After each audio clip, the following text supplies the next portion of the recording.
మురళీ నాయక్ జవాన్, 25 సంవత్సరాలు, చిన్న వయసు.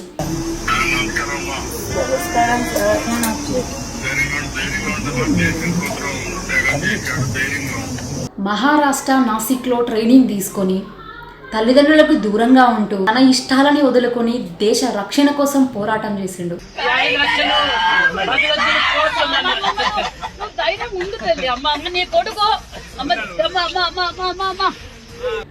జమ్మూ కాశ్మీర్లో రాత్రి 2 గంటలకు పాకిస్తాన్ వాళ్ళు జరిపిన కాల్పులలో ఒక బుల్లెట్ తాకి తన ప్రాణాన్ని సైతం దేశం కోసం అర్పించిండు.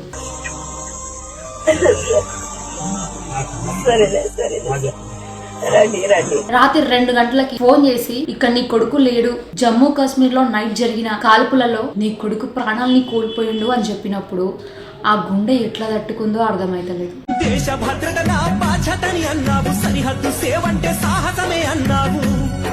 నార్మల్ గా చిన్న దెబ్బ తాకితేనే అమ్మా అని అరుస్తాం. అలాంటిది తన కొడుకుని పెంచి పెద్ద చేసి చదివించి దేశ రక్షణ కోసం పంపించే ముందు నా కొడుకు ప్రాణాలు పోతాయని తెలిసినా కూడా పంపించిన ఆ మహాతల్లికి చేతులు జోడించి నమస్కరిస్తున్నా.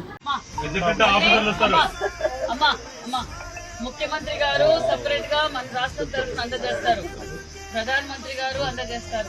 ఈ సేవలు గుర్తిస్తాం. నా వంతుగా కూడా మీకు ఆసరాగా ఉండాలని 5 లక్షల రూపాయలు అందజేస్తున్నా. ఆ తల్లి కడుపు కోత, దేశం కోసం మీరు చేసిన ఈ త్యాగం మేమిప్పటికీ మర్చిపోం.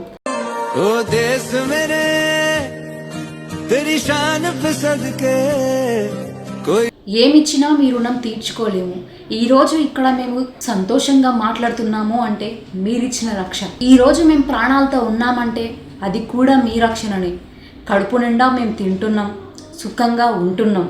మీరే అక్కడ బార్డర్లో కాపు కాయకుంటే ఈ రోజు మేము అనేవారం ఇక్కడ లేము.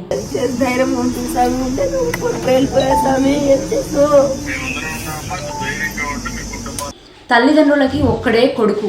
తనకి చిన్నప్పటి నుండే దేశం అంటే ఎంతో ఇష్టం, ఆర్మీలో చేరాలి అనుకునేవారు అని వాళ్ళ ఫ్యామిలీ మెంబర్స్ చెప్తూ వస్తున్నారు. సార్ నమస్తే సార్. బాబు చనిపోయాడు, అది కాబట్టి మీకు ఆ బాధ ఉంటుంది, కానీ దేశం కోసం చనిపోయాడు. దేశ రక్షణనే తన తల్లి, చెల్లి, ఇల్లు, సర్వస్వం అనుకొని మన కోసం తన ప్రాణాన్ని త్యాగం చేయడానికి కూడా సిద్ధమయ్యి దేశ భద్రతనే తన బాధ్యతగా భావించి ఈ దేశాన్ని కాపాడడం కోసం తను వీరమరణం పొందిండు.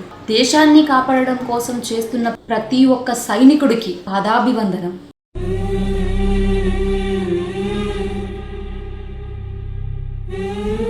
రెండు 2022 నవంబర్లో తను ఆర్మీలో జాయిన్ అయ్యిండు. ఆ తర్వాత అస్సాంలో ఒక 1 ఇయర్ దేశం కోసం పోరాటం చేసిండు. 6 నెలలు జమ్మూ కాశ్మీర్లో పోరాటం చేసిండు.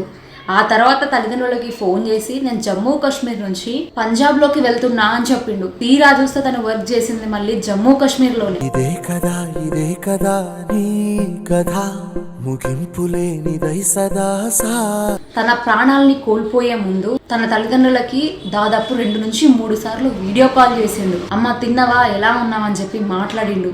ఏంటి ఇన్నిసార్లు కాల్ చేస్తున్నావంటే వర్క్ అయిపోయిందమ్మా, అందుకే ఫోన్ చేస్తున్నా అని చెప్పి మాట్లాడిండు. తన తండ్రితో కూడా మాట్లాడిండు. అన్నీ మాట్లాడిన తర్వాత దేశం కోసం చనిపోయాడు సార్, కానీ మేము అనాథలు అయిపోతాం సార్. ఉండే కూడా సార్ 2-3 అంటే బాధపడినా సార్, ఏం చేయాల. యుద్ధం వద్దు అన్నారు. ఈరోజు ఆ యుద్ధం స్టార్ట్ చేసింది వాళ్ళు, జవాన్ల ప్రాణాలను తీస్తుంది వాళ్ళు. మరి ఇప్పుడు చెప్పండి, యుద్ధం వద్దా కావాలా? మరి వీళ్ళ ప్రాణాలకి మీరు ఏమిస్తారు? యుద్ధం వద్దు అనే వాళ్ళని అడుగుతున్నా నేను ఈ క్వశ్చన్.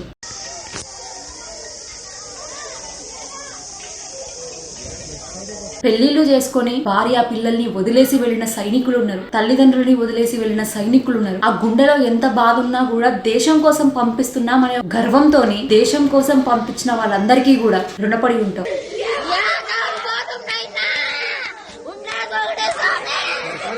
ఏమిచ్చినా మీ రుణాన్ని తీర్చుకోలేము.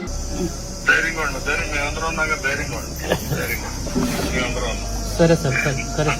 తల్లిదండ్రులకి ఒకడే కొడుకు, వాళ్ళకి ఇంకా ఎక్కడి నుంచి కూడా ఇన్కమ్ సోర్స్ లేదు. దయచేసి గవర్నమెంట్ వాళ్ళు ప్రస్తుతం ఇస్తున్న డబ్బు కాదు, వాళ్ళు బ్రతికినంత కాలం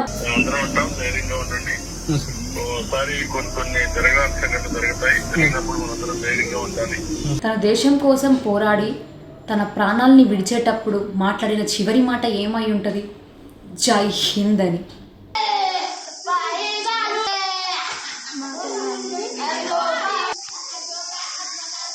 మీలాంటి వాళ్ళు ఈ దేశానికి అవసరం. వాళ్ళు కోరుతున్నది ఒకటే, అక్కడ తన స్టాచ్యూని పెట్టాలి అని. దయచేసి గవర్నమెంట్ నేను కూడా రిక్వెస్ట్ చేస్తున్నా, రియల్ హీరోస్ ని ప్రజలు గుర్తించేలాగా స్టాచ్యూస్ ని పెట్టండి. ఇది ఒకటే నేను మిమ్మల్ని కోరుకుంటున్నా.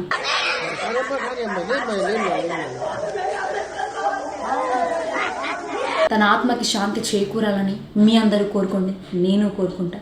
జై భారత్. జనగణమన అంటూనే దూకేవాడే సైనికుడు. మీ మరణం వృధా కాదు, మీ త్యాగం మేము మరవము. జై హింద్, జై జవాన్, జై భారత్.